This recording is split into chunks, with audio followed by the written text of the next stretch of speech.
class. This week we're going to be doing a lesson over rocks and minerals. Lesson objectives for the week are that you will be getting the understanding of how old rocks on the Earth's surface gradually reduce to tiny pieces called sediment. This happens through erosion, which is caused by water, wind, or glacial ice. Sedimentary rock is formed when small pieces of rock compress together to make large rock formations. Erosion breaks rock and rock formations down. New rock is then formed all over again, and the cycle repeats. We're going to review the three different types of rocks. Sedimentary rocks are formed by the accumulation of sediments, which can include fossils, plant, and animal remains. Sedimentary rocks are formed underwater in layers. There are three different types of sedimentary rocks, which are classic, chemical, and organic. A good example of an organic sedimentary rock is coal, and there's a picture provided. Another type of rock is the igneous rock. Igneous rocks are formed through the rapid cooling of magma or lava. This can happen above or below the Earth's surface. Some examples of igneous rocks are obsidian, granite, diorite, and pegmatite. There's a picture of an obsidian rock right here provided for you, and it's a great example.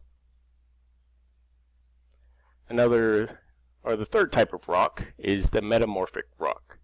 Metamorphic rocks are formed from pre-existing rocks subjected to high heat and pressure, which then causes chemical changes.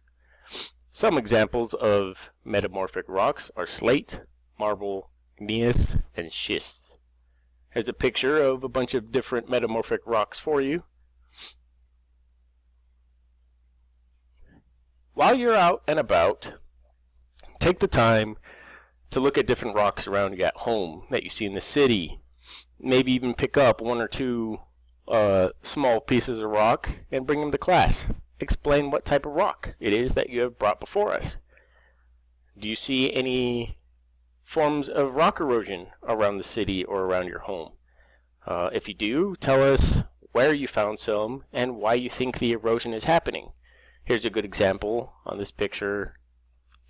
We have a picture of mountains, and erosion is happening by the runoff of water through rainfall. Then we're going to be creating a children's story. We'll be creating a story where you're going to explain to younger children how sedimentary rock is formed. I suggest you create characters that can be small pieces of rock or grains of sand. Figure out names for each of them. That would be great. Use your imagination. The story plot is you're going to be explaining and illustrating how tiny fragments of rock get deposited into riverbeds, deserts, or oceans, and then get compressed, forming the layers of the sedimentary rock. Once we're done with the stories, after the weekend, or over the weekend, you should test your knowledge about the different types of rocks, and I've got a perfect example of a Jeopardy game that you can use to do so, because after the weekend, we're going to be having our own Team Jeopardy matchup. So I've provided a link for you over here on the bottom right hand side of the screen. It's right over here. Just go ahead and copy and paste the link into your internet browser to play. Now, when you copy and paste the link, you should have a screen like this that ends up showing up, and it's got all the different categories and how many points each one is worth. You choose. It asks you the question, what is the most common material found on Earth? Then you're going to give your answer. You can say minerals, and there it is. Correct answer. You just got that number of points.